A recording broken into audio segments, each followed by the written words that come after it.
I'm reading the story in The Intercept about the Baltimore slaying of a detective. His name is Sean Hannity, the father of 5 children, married and dead from an unknown assailant, occurring in a murder the day before he's supposed to testify in an increasingly notorious case against some police officers in that department who are accused of fraud and conspiracy against the people. He was shot dead. And as I read the story and what happened after that to an innocent neighborhood in Baltimore, a police state lockdown of an entire neighborhood in a search for the killer. I think, well, if I had been responsible for this and my people were responsible for killing this man in our department, right? This is a private policy to get rid of this man. I would do exactly what this department did and have an extraordinary and probably illegal detention and locking down of vast parts of the city in this one neighborhood in Baltimore. Yes, it's illegal, but we're so angry that one of our own has been killed. We are so frustrated that we will go to extraordinary lengths to stop this man from getting away and to bring him to justice. Right? We will go to any length at all for one of our own. And we are so in earnest about this that we will violate people's rights. We will keep people out of the neighborhood who have business there. We will demand and harass the residents of that neighborhood, put them through pat downs, make them answer questions, make them show ID, all without probable cause. And we're going to do that because we are so grieved and so pained that one of our own has lost his life. Police Commissioner Kevin Davis in The Intercept condemns the killing as ridiculous, absurd, unnecessary loss of life, and he calls the killer a heartless, ruthless, and soulless person. Then there's a vague description of a black man who may be injured wearing a black jacket with a white stripe. That is the description. The neighborhood is being protected now by a $215,000 reward, which if the man were in fact in the neighborhood among the poor people, that amount of money would surely elicit a testimony from someone who might know a detail of this man. So probably not from that neighborhood. And here's a quote. This quote is so broken from the commissioner that you just have to wonder. In America, in this free society, our democracy, police, and I don't mean to sound like I'm teaching a civics class here, but policing in America is special. This was something you said Monday. It's difficult. It's special, though. Any loss of life is unacceptable. But society says, in particular, a murder of a police officer is unacceptable. So there you have it. And so what we have is called Harlan Park, and the residents are unable to enter without showing IDs. There are helicopters flashing around, noisy cars, pat-down searches.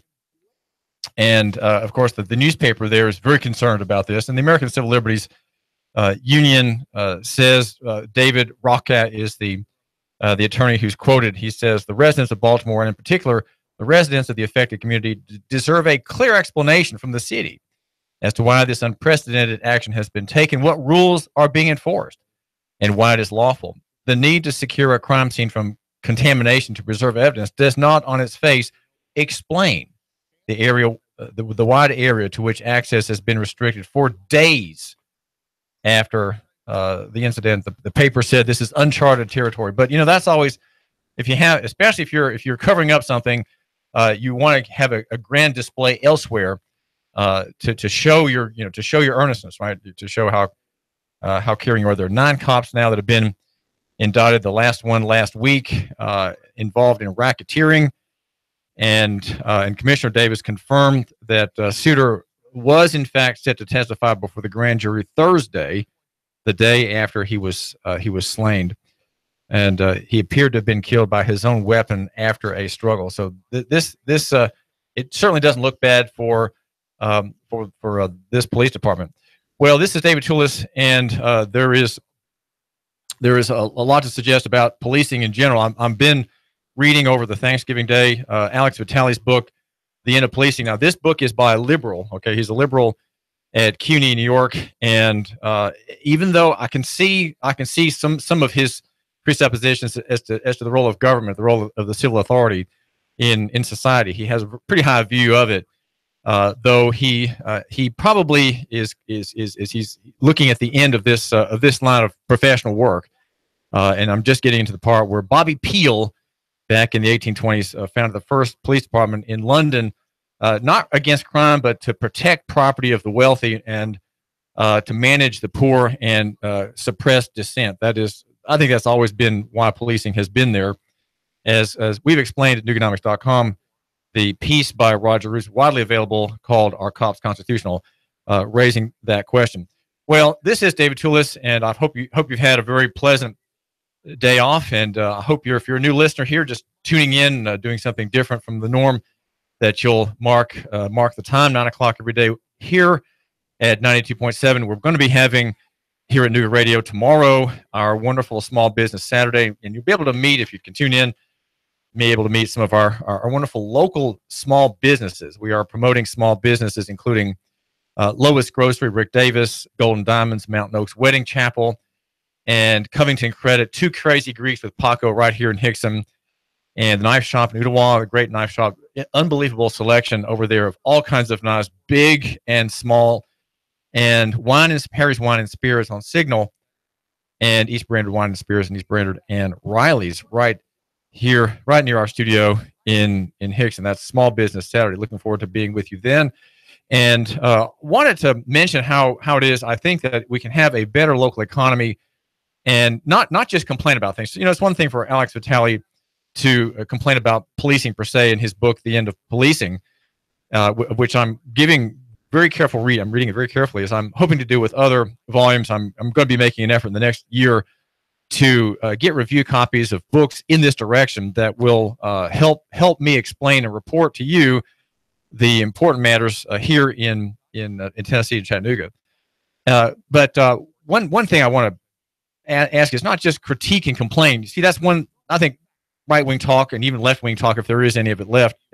Left-wing talk radio fails because there's no market demand for it. You have NPR, National Public Radio, which is left-wing in its pretended objectivity, but it's an economic failure. It has to be subsidized by Washington. So the free market orientation, you could say the conservative orientation in radio, survives and prospers in radio, and very glad about that. But one problem I think that I'm detecting in listening to other famous hosts across the country is that there's a lot of complaining and not really a lot of solutions. I think even the great Sean Hannity, whom we have here at 3, often really it's just short on solutions. He says he has solutions, but there are not really as many from him as I would like him to have. And that's probably because he's looking at the national perspective. There are no national solutions. There simply aren't any. And so I have the advantage over these other journalists and reporters and troublemakers, if you will, because I have solutions. One way in which I hope to offer solutions that are genuine and things that you can actually do without spending a lot of money, without getting involved in politics, is local economy. That is an argument. Local economy is not just it's not just an observation. It's not just reporting on local business, right? It's not just that learning, for example, what Dick Phillips is doing with his business here in Hickson. He has the Welcome Mat franchise. It's not just reporting on business, okay? It's really the idea of being lococentric. Now, but there is fire being given against the lococentric argument very well, and I've reported on that as well. Stephen Horowitz, writing at the Foundation for Economic Education, in his essay that came out last year, "Economic Localism is no better than economic nationalism," and he's right. And because economic nationalism is a kind of prejudice, and it's something that Donald Trump exhibits and his position from which he has argued, and it's always really against the consumer or the average person. In the end, if you have that argument, especially if you have the rule of law behind it, right, then you really have an abuse. You have a kind of subsidy for one group, and the other group, the unspeaking, unaddressed larger body is the one that's going to pay the bill or pay the expense that comes when you have government action in any part of the economy. And so I understand that the idea of localism, Nooga-centrism here in Chattanooga, it does have its problems, right? It's not, it doesn't, you can only take the idea so far. And that's why I like to say it's a very weak idea, but one that I think if I can generate a little sympathy for it in your mind, my listener's mind, we'll be all better off, and we'll have more of the multiplier effect of the local dollar. You know, Skip Ireland over at COS Office Supplies is an example of someone who likes to buy local. He makes much of his local connections, and you know, chamber member and things of this kind. These are all very good. Do business locally, and so we want more people like Skip Ireland at COS Office Supplies to be loco-centric, to have a local bank, and so do your buying with local owners rather than national chains and national providers if you can. And not everything can be done locally. But one answer. So all right, David Tulis, get to it. Okay, you say you've got solutions. What are they? Well, again, these are just ideas, right? My show is about ideas on the David Tulis program every morning here at 9 o'clock. Love your neighbor, buy local, and that again is about shopping. And you know, maybe today I should say, love your neighbor and go pay a visit rather than shopping. Maybe we've really got too much shopping, too much consumption, and the credit card transactions flying out of your piece of plastic this morning, or maybe your wife, right? She's the one doing the shopping. You're the one using your time well, right? And not you're not doing anything right now that's going to fill the attic with one more box or two more boxes from purchases made today. And in 3 years, those things will be in the attic, eventually forgotten by your sweetheart. She'll have forgotten that she had that box of XYZ that she's buying at a 30% discount.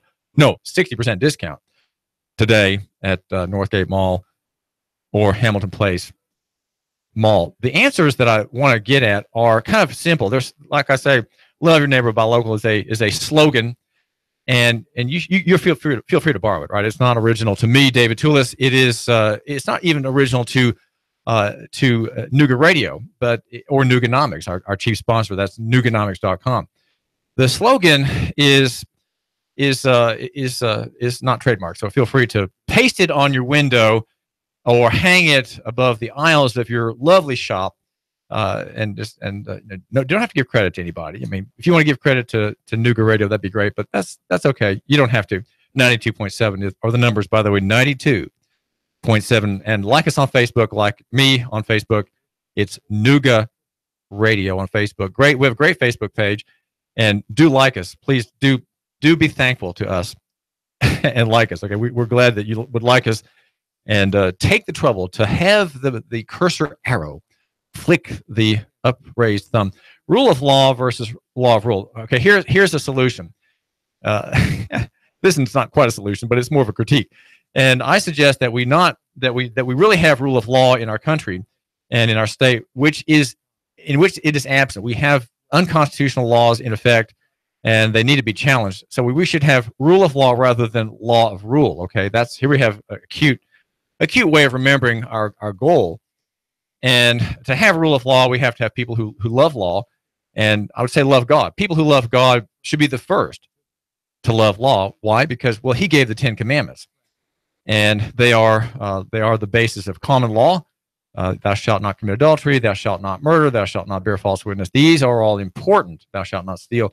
Important rubrics for human action and the basis of civilization, and the foundation of capitalism and the free market. If you have these points in honor and reverence, then you will have prosperity. You will have estates that you can pass on, and companies and enterprises that you build up, that you expand over time, right? You and your beloved wife and your children and your grandchildren, and then your heirs and descendants on down. So rule of law versus law of rule. Law of rule is what we have out of Governor Haslam, out of Democrats, out of Republicans.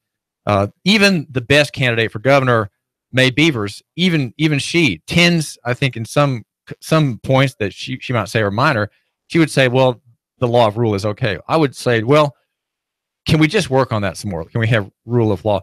Now, another one is, again, it's kind of a little slogan, but on the back of the $1 bill, you have the Federal Reserve note with the 1 on it, right? You have the signal e pluribus unum, from many one. Well, I propose that if we really believe in local economy, what we're doing is we're turning the eagle on its head, right? We're plucking the feathers out of the imperial warbird, and we're raising what we enjoyed yesterday, which is to say the turkey, Ben Franklin's choice of the national bird, by the way. And if you have the turkey, you have a much cleaner bird, and he's very wealthy. The meat I chopped off of the turkey last night was just unbelievable how much it was. I hope in God's providence that Jeanette, my beloved wife, bought a turkey that was not on some horrible farm, but had some semblance of a life before the moment of execution. But from the idea of e pluribus unum, from many one, let's have the turkey Latin, not pig Latin, but turkey Latin. And the phrase there is ex uno plura, which means from one many. Now, in that idea, you have a reversal of the national eagle. Rather than have centralization and a vertical, hierarchical, structural society that's written where laws are everywhere, claims are everywhere, and obligations are shifted upon the people. Profit is privatized and risk is socialized. That's what's happened in our economic system. It's designed that way. It's designed to collapse. And so as it collapses, and there will be some devastating financial losses just ahead, you, my listener, need to get out, as David Stockman in his piece picked up today by LouRockwell.com. You need to get out. Get out now. And in that process, though, in that long-term geopolitical process, the collapse of the dead economies worldwide, we're going to have decentralization.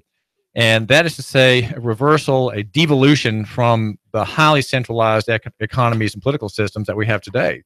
The U.S. government being typical of the giant cartelization of the economy, right? The federal government is a cartel, and it feeds cartels, which are more private corporate operators, making their livings with their guaranteed incomes.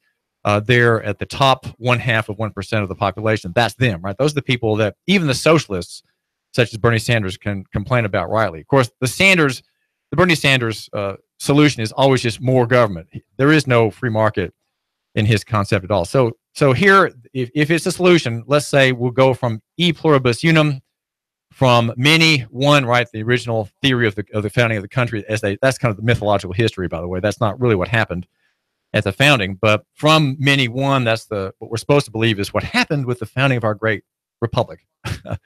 But as it collapses, as every empire does after 250 years, we will have ex uno plura, from one many. Decentralization, local economy, lococentrism, where people start thinking in terms of local solutions, local funding, local capital, local arrangements, rather than arrangements and funding and debt brought in from far away places. And all right, that's solution number 2. Solution number 3, again, if we can just write these things in short form, would be a spelling mistake. Okay, the spelling mistake that we all seem to make is on a word that's got 2 letters. One letter is the letter N, a consonant, and the other letter is a vowel, the letter O. Now, we spell the word on, okay? Everybody spells the word on, as in getting along, getting on, coming on board, getting on the train, right? Getting on the gravy train. That's what we're all saying. We're all involved in that scheme. And even the best free market, the best free market small business operation, Colab here in town, for example, takes Yankee money, takes the money of the good people to help the free market, right? And I understand that, and I wouldn't condemn it outright, of course, but that is what's happening. But let's spell it differently. Let's have a different answer, a different spelling. Rather than on, let's spell it backwards. No. Let's just say no. And if we're saying no, we have to have in our heart already some courage, right? To say no, to stand on your rights, that takes courage. And you can call me at 800-8949, 800-8949. This is, after all, a talk show. And, if you don't call me today and ask me a question or ask me some point of interest to you, well, then I'm going to be doing all the talking. But, you should feel free. It is an off-speed day. We have guests today, but it's off-speed, and it's slow.